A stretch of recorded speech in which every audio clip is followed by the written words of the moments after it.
আইন প্রণেতাদের করা বিরোধিতার মুখে সামরিক আইন জারির আদেশ প্রত্যাহারের ঘোষণা দিয়েছেন দক্ষিণ কোরিয়ার প্রেসিডেন্ট ইয়ন সুক ইয়োল।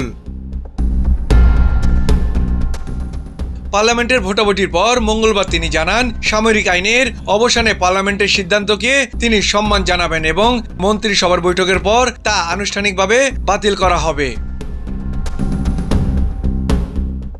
টেলিভিশনে জাতির উদ্দেশ্যে দেওয়া ভাষণে প্রেসিডেন্ট বলেন, পার্লামেন্টের দাবির পরিপ্রেক্ষিতে সামরিক আইন প্রত্যাহারের সিদ্ধান্ত নিয়েছি।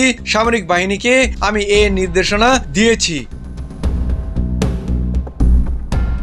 এর আগে মঙ্গলবার প্রেসিডেন্ট ইয়ন কমিউনিস্ট বাহিনীর হুমকির মোকাবেলার অজুহাতে জরুরি ভিত্তিতে সামরিক আইন জারি করেন। জাতির উদ্দেশ্যে দেওয়া ভাষণে তিনি বলেন, উত্তর কোরিয়ার কমিউনিস্ট বাহিনীর হুমকি এবং রাষ্ট্রবিরোধী শক্তিগুলো দমন করতে সামরিক আইন জারি করেছি।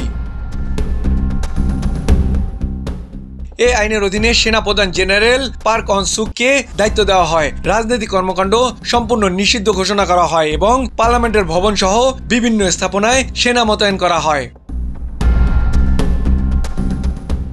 সামরিক আইন জারির পরপরই দক্ষিণ কোরিয়ার পার্লামেন্ট ঘিরে উত্তেজনা ছড়িয়ে পড়ে। পার্লামেন্টের বাইরে বিক্ষোভকারীরা প্রেসিডেন্টের পদত্যাগ এবং গ্রেপ্তারের দাবি জানিয়ে স্লোগান দিতে থাকেন।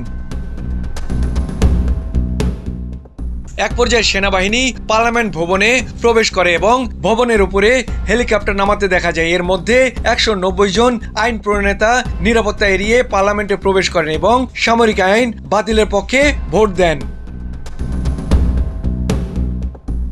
সংবিধান অনুযায়ী পার্লামেন্টের সদস্যদের সংখ্যাগরিষ্ঠের মতের ভিত্তিতে সামরিক আইন প্রত্যাহার করা সম্ভব।